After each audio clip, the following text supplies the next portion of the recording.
Good afternoon and welcome to another installment of Curriculum Corner. I am Assistant Superintendent Chris Andriski, and I am very excited to be here with our staff and student panel. Our topic this month for February is fitting. It is about DEI-J work and Black History Month that's being celebrated across all of our schools. And what better panel to talk about everything that's been happening. So I'm going to ask my panel, starting to my left, to introduce themselves and tell you what grade they're in here or what their role here is at SAU16. Hello everyone, my name is Andres Mejia. My pronouns are he, him, his. I serve as the Director of Diversity, Equity, Inclusion, and Justice for SAU16. I'm Will. I'm a junior here at Exeter High School. He, him, his, and yeah, student. I'm Beatriz. I go by she, her, hers, and I'm grade 10, sophomore. I'm Hannah. I'm a sophomore here, and I go by she, her, hers pronouns. I'm Sanaya. I'm a junior, and I use she, her, hers pronouns. Well, thank you for joining me. It's after school, so you are very committed to stay with us. My first question, and we'll work with Mr. Mejia down to Sanaya. The work of diversity, equity, inclusion, and social justice in our school has really taken off in the last couple of years. And I credit that due to the work of the hiring of Mr. Mejia, but student organizations and groups such as yourselves, that being the Anti-Discrimination Task Force, the student DEI-J groups, and other student groups that we've created in our multiple schools. My question is, can you please highlight some of the successes you've seen in our schools with diversity, equity, inclusion, and social justice? Yeah. So some of the successes I've noticed and seen in our schools, well, first is the creation of the DEI-J student committee here at the high school. It wasn't there until mid last year, academic year, so that was a success. Students wanted to get involved in social justice and learn the material and then sharing it with their other classmates, so that was a success. Another success, I believe, is the implementation of DEI-J chair committees here in all of our schools across the district, but we're here in the high school, so just being able to make a more sustainable process around DEI-J, where not everyone has to come to the DEI-J director, but they can go to the chairs in the school and get that support. And they were already doing that great work before, but was making more official roles for that space. So that was success. Thank you. Will, same question. My main involvement with DEI-J has been through the Anti-Discrimination Task Force, which we've seen great success in collaboration throughout the district. So more than just Exeter High School, more than just students. It's been students, assistant principals, teachers, district admin, or school admin, district administrators too, all of the above. And it's been great to see the collaboration between everybody towards like a group collective idea that involves so many moving parts, so many dynamic pieces that you can't really control too well. Kind of meshing it all together to come up with one unified idea that helps push the school and the community forward together. Well, when I was a high school principal, one of my favorite times was meeting with a group of students because their voice was so loud. Mm-hmm. How do you feel that your voice is being heard or being accepted as being part of that group with all the other individuals that you mentioned? Well, with the group, there's the three of us right here, me, Hannah, and Beatrice. We're all students on that task force. And together, the three of us, although we do have some differing opinions, generally we agree on most things as students. And it's like what we see, what we hear in our daily lives here. And I think it's because everybody there understands the gravity of the issue. They're willing to listen to all perspectives and not just be like, well, this is the way it's been, so this is what it's going to be. Like, we're at this level, so you're below us. Like, it's more of a mutual agreement that we all feel the same way, and we all feel that there needs to be something done. Excellent. Beatrice. Yeah, so I'm part of the ADTF, or the Anti-Discrimination Task Force, but also the Student DEI-J Committee. And mainly, I started in the DEI-J Student Committee, and that's like kind of how my eyes were open to like all the issues in the schools and all like the topics and such. So I really love that. And I think like the biggest success that I've seen like in our school was the DEI-J Student Committee, because like we were only there for like 2 months. We only started like at the end of the year, kind of end of the year. And it was summer and everyone's like kind of like in that transition already, but we already did like something so big. I don't know if you've seen it, but in Exeter High School, we have the big mural already. And we did that in like a day or something, and it was honestly amazing and so fun. Yeah, can you elaborate a little bit more about that mural? Because Mr. Mejia invited me over that May afternoon. I came and saw the pizza boxes and the paint, and just students still working at 3:30 in the afternoon. And I was amazed at what the representation that you came up with and how that kind of came out. So can you talk just a little bit more about that mural? Yeah, so we worked with Gen Equality, which is this organization outside of Exeter High School, but we had like a few workshops with them like pre-mural time, and we learned about different topics again surrounding DEI-J's goals. And then after those workshops, we just came together as one. We invited as many people as possible and came together and said, all right, let's focus on a message we want to bring to the school, which is you belong here. And let's like yell it loud and proud through these colors and show that the Hawks are united and all the towns are united and display it for the school to see. Excellent. Thank you. Hannah? Yeah, so I'm also part of the DEI-J Student Committee and ADTF.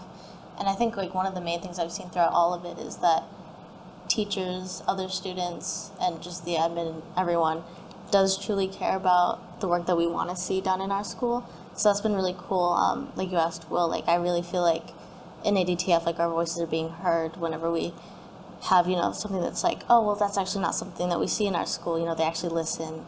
They really think about it. I think that's been really cool to see. And then also with the mural, when we did that unveiling, once we finished it, it was really cool to see all the teachers come down and, talk to us about it. That was really cool. Yeah, and I mean, I guess since its implementation, I remember when we were remote, I started to see like under a lot of teachers' emails, they would have like their pronouns under it. So I feel like that's one of the things that, like little things that I noticed that I think made an impact on me. So oftentimes we're inspiration comes in different ways. But your hashtag you belong here, I don't know if you've noticed teacher shirts. Yeah, I saw staff that. shirts, right? Yeah. That has the 16 on it, because we're proud to be part of SAU16, but also you belong here, that message.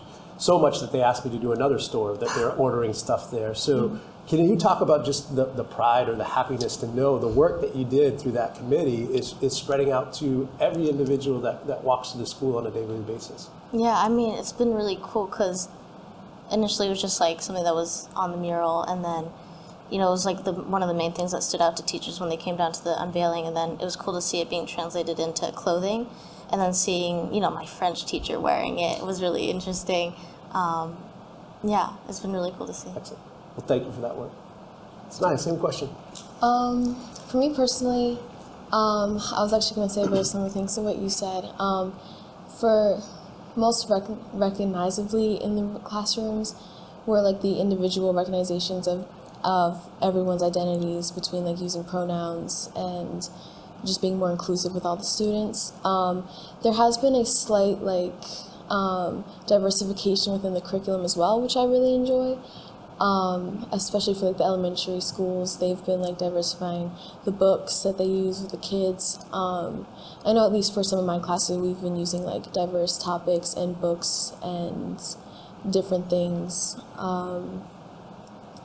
And yeah, just an overall appreciation for like everyone's individuality, which I really enjoy, and it's just created more comfort from like not only for me but for like some of my friends, for just students in general, like within classroom, and it's also engaged interest within like what we're actually learning, which is most important when it comes to education. Sure. Can you talked about a number of things, diversifying the curriculum, just the simple use of pronouns, including everybody. Out of those, I don't know how it would be possible to rank it, but do you see any one of those impacting any other themes in the school in any other different way? What do you mean by themes? So inclusion, diversification, or like differentiation, yeah. I know we've definitely been doing a lot of various topics when it comes to climate justice, and of course climate justice that relates to all sorts of things, especially when it comes to racial justice. And I think there's definitely been a recognition to the impacts of that, not only within New England or just New Hampshire, but throughout like all of America and just the world in general. I think there's definitely been recognition towards other various other ways to help other communities as well. I know I'm a part of National Spanish Honor Society and National English Honor Society, and the regular, not to like brag, but I'm in those 3 societies, and we've all currently been making cards for different communities throughout Exeter, and I think we've really been recognizing like those who, whether it's just they were in need of like different necessities and resources, but just like a happiness and a spread of like unity throughout the community as well. And I think DEI-J has really influenced that, because a lot of students and actually especially teachers as well are just really seeing kind of a more open perspective of how everyone can be included. I would have just asked that the first time. That was an awesome answer, so thank you for giving that. I often say how cool you are, all these different organizations that you're talking about. I was never part of any of that, so this is really cool. I always learn from you, so thank you for sharing that. So now I'm going to go back to you. With all of our successes, there's always ways for us to keep growing. And I want you to think about, if you had a crystal ball, where would be that growth that you want to see us continuing for the high school, but also our communities in general that all feed into this high school? So it's really great to recognize all the growth that we've had, of course, and advancements that the school's had, but sometimes part of me thinks it's really performative. I'm sure all of you guys know what performative activism is, but I think sometimes it's really just, if there is a growth and advancement, it's really just like skimming the top of what actually needs to be done. Or people are just doing it to like make themselves look better, which is like, again, what performative activism is. Again, like, of course, the little things are really, really, really important. Like, I know we both talked about using pronouns, hanging up different flags and quotes and things like that. But from students and just like a more deeper recognition of who each other is, and just, well, maybe not recognition, but genuine respect for each other, there's definitely been a lack of that from students to like me and just other people as well. When it comes to the elementary schools, I know my brother, he's in 5th grade. He's had a lot of issues with other students, and I think the school has had, again, good advancements, but it hasn't reached outside of the school, I don't think. And of course, it's really hard to change people's perspectives and opinions of like their own bias and perspective, like whatever they got going on. But when it comes to like parents and families outside of that have students within district, I don't think, at least I personally have had issues when it comes to those individuals, and I would love to see how DEI-J can spread into talking to different parents and families personally to see how they can begin to recognize and respect everyone's identities. Hannah, want to add on to that? Yeah, I mean, going off of what you said about your brother, I also have a brother who's still in the middle school. He had an incident occur, and, he didn't feel like he got as much, I guess, like reflection that he could have. I don't know if reflection is the right word, but, I think that's where I sort of see my work in ADTF really show. When I hear the discussion and I'm like, oh, well, when if that thing happened to me, would I really want that to happen, or would there be something better, So I think it's always pushing for, better, and ultimately, like you said, the crystal ball that we would, create like the perfect world. So I think that's where ADTF is really, my outlet for that. But as for like, really what change I would want to see would definitely be, the culture around students as a whole. Because, in classrooms, small little things that happen, little microaggressions, just things like that. So I think, if we were to say, like, how could you possibly fix that? Maybe, just more education around it. Keeping people accountable for even the smallest things, because, those could end up really hurting someone. And, I think we're partly trying to get back at microaggressions with the process that we've been working on in the student group. Yeah. Interesting question. I agree with them, really. I think, again, we're kind of like skimming the surface, and we should really dive deeper into these issues because, again, these are much deeper rooted issues, and you can't really just put a Band-Aid on it or anything like that. I think, well, similar to them, I also have brothers, but they're already graduated. But then they would always tell me, like, when I was growing up as like a little elementary schooler, they were like, oh, this happened in school, but like no one did anything about it. And I'd just be like, oh, that's so weird. But we just like push it aside. But like as I stand here as a high schooler today, I realize that these are like really deeper issues that I need to like at least try and help fix. So that's why my work here with ADTF and like the student DEI-J work group is really important, because again, I'm trying to show these opportunities for growth, and of course we want to show more growth, but like I think we're doing what we can, but again, we just got to keep working at it. Yeah. Great. Well, Not to try to one-up Sanaya. I'm in a number of clubs, and each of them kind of have their own sort of focus in terms of helping the community. Like I know I'm in Student Senate here at Exeter High School, and the community fridge that Mr. Provost helped set up, that's providing meals to people who unfortunately don't have the funds to be able to afford quality food and regular food or food on the regular. I think that's been a great change, positive change for the community. I know that the food runs out consistently, and that there's been a lot of people refilling it, not just from the school, but in the community as a whole, which I think has been great to connect a lot of people. And then also, I think another thing is the Honor Society. There's a new program they're doing where they're involving students who are more among like the mass of students, with students who interact with everyone else a little bit less. Students who are a little bit more like isolated from everybody else, to increase engagement and like make more social opportunities for everybody. So I'd say for me, like increasing communication between everybody, between different clubs, different students and staff, like district and schools and all that kind of stuff. I think communication is a big part of that. So increasing communication channels would be a big part of that for me. excellent. Mr. Mejia, from your office, what are some things that you would want to be working on? I've been holding that coffin. I think, from the office and the district, what I would like to see and what we're working on is more representation of staff, administrators that represent all students in the district.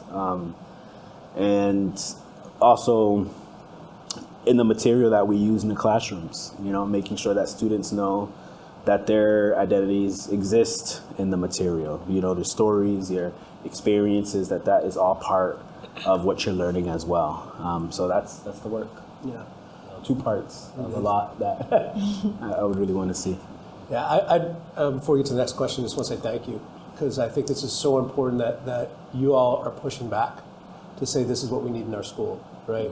And I know Mr. Mejia advocates for that consistently, and he brings it to the attention of all of us, that whether we're in the buildings or at the district office. So it's important because that message is coming through, and now we need to act on it. So I would agree, we're scratching at the surface, but it's starting to become louder and louder because we're hearing you. So keep pushing, keep advocating, keep telling us what we need to look at and improve on, and we will get there at some point. So I just want to highlight that.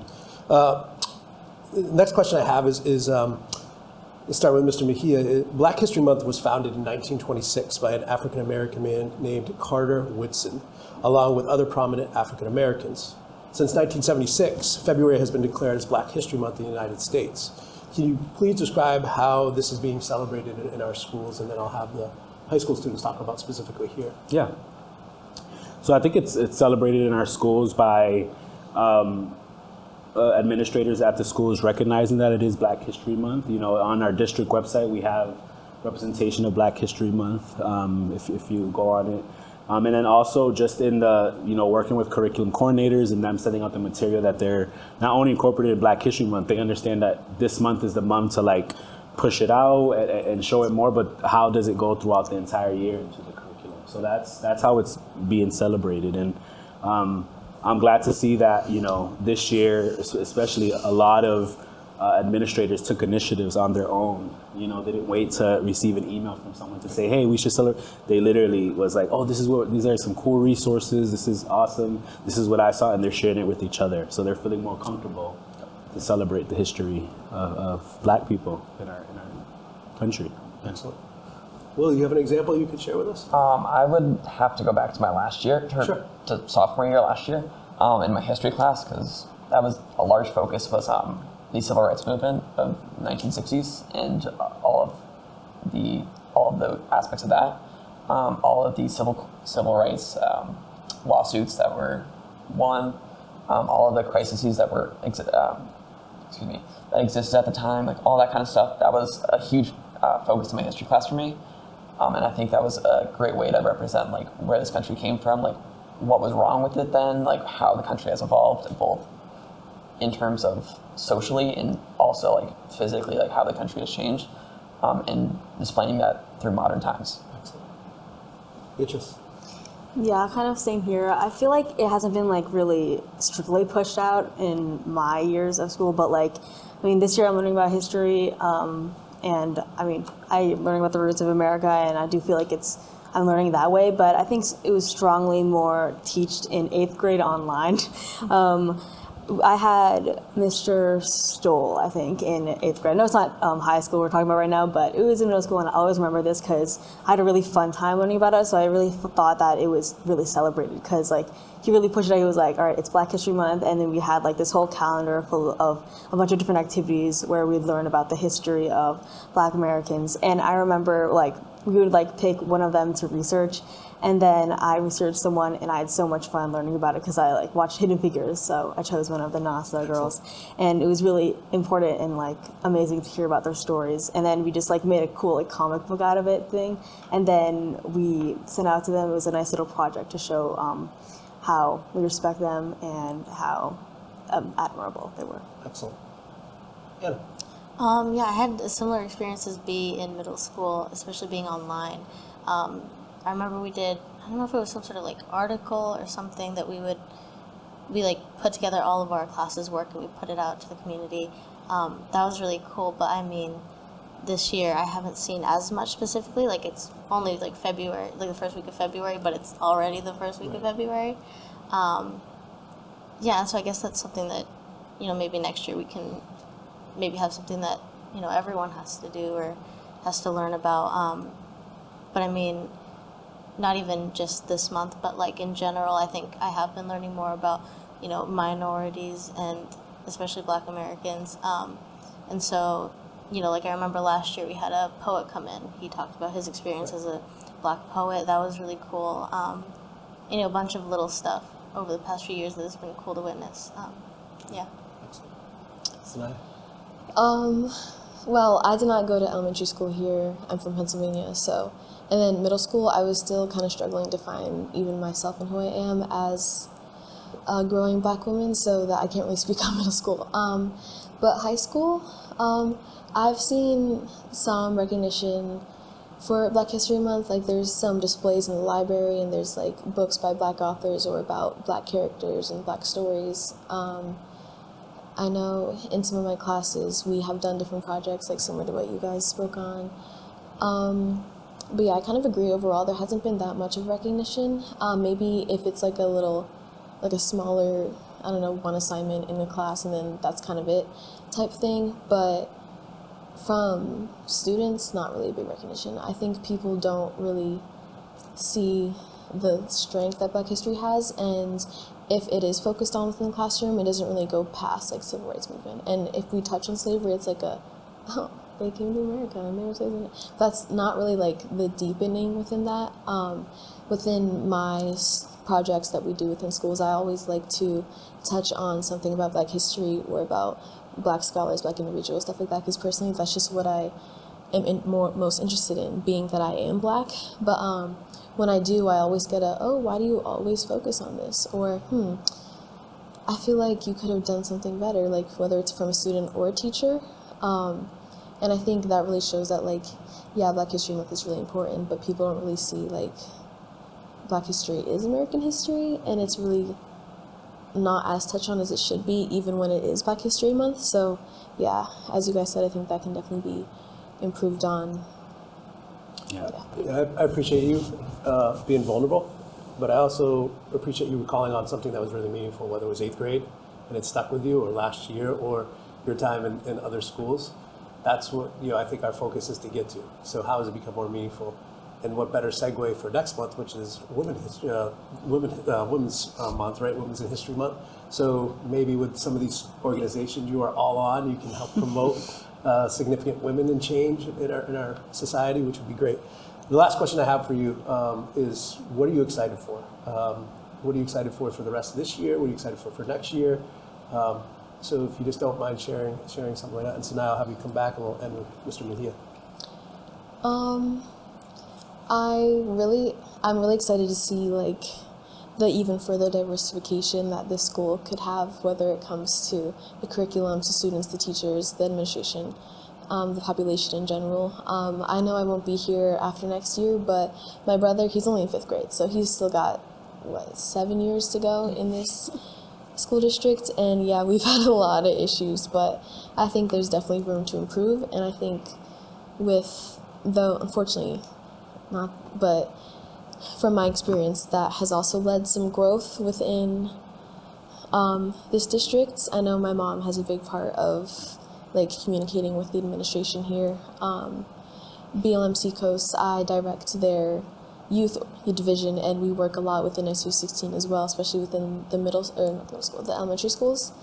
And we've done some growth there, so I'm excited to see what we can do with the curriculum, and just bigger recognition towards the smaller things from students, microaggressions, and like you guys talked about, and just bigger recognition to what does actually happen, because I think there's a little bit of ignorance when it comes to that doesn't really happen, those types of biases and injustices don't really happen here. So I think just recognition towards that as well, I'm excited to see, because then we could go so much farther if that does happen. Anna, what do you have? What are you excited for? Yeah, I mean, short term, I'm excited to go to Puerto Rico for the first time this vacation. Good for you. And also, I know we're finishing up those microaggression posters in the student committee, so we're going to put out those soon, I think. So I'm excited to see the feedback that we get on that. Also in that club, we're trying to do more, community-oriented things. So we're talking about creating new ideas with that. So it's going to be exciting to see where that goes. And also, like you were saying, in curriculum and stuff next year, like I was saying, maybe we could do something bigger with Black History Month, or something bigger with Women's History Month, or whatever month it is. I'm excited to see also where ADTF goes, because it's gonna finish up at some point. Gonna put that out. Beatrice. Yeah, I mean, I'm excited also for really any changes in the future. I think even the small things to the big things, I'm just excited to be through it all. I mean, I'm only a second year here at Exeter High School, so I think there's a lot we can do in such. I mean, we have 2 more years, but still there's a lot we can do in that time. DEI-J, I hope that more people can join our group, because it's pretty small right now, but I have faith that we'll grow to big numbers and we'll do amazing things. That's really what I'm excited for. That'd be great. Will? I'm excited to see where the task force goes from here, speaking on what Beatrice and Hannah said. And then beyond that, I can't wait till May comes around. Finally know most of my classes. So That's good. That's good. so tiring sometimes. Yeah. Mr. Mejia, from your office, what are you excited about? I'm excited to have more opportunities for our educators and administrators to learn about DEI-J. To put our heart into this work and to believe in it, and to really see that this work is so that every student feels like they belong. And that every student can walk through the hallways, can go to any adult in this space, and be and feel validated, and feel like, you understand me, you can see me. So I'm excited to keep doing that work with our educators and administrators. Yeah, and I'd just highlight, and you very humble man, so he wouldn't brag, but Mr. Mejia, along with a couple other administrators from our SAU, are selected to present next week in San Antonio to superintendents across the country about the work that's being done here. That's really exciting. New Hampshire is representing the change in this work, and I think that starts with you. So I think that needs to be highlighted. That's really exciting. So we are leaders in this work, and we're being recognized across. But it starts with y'all. Yeah. So thank you for pushing us. Thank you for holding us accountable. Keep doing it. Even when you graduate, you have more of a voice, so keep it. I want to thank everyone for joining us today. If you do have questions, you can email me, candrisky@sau.org, SAU16.org. And until then, we'll see you next month for our next filming. Have a great day.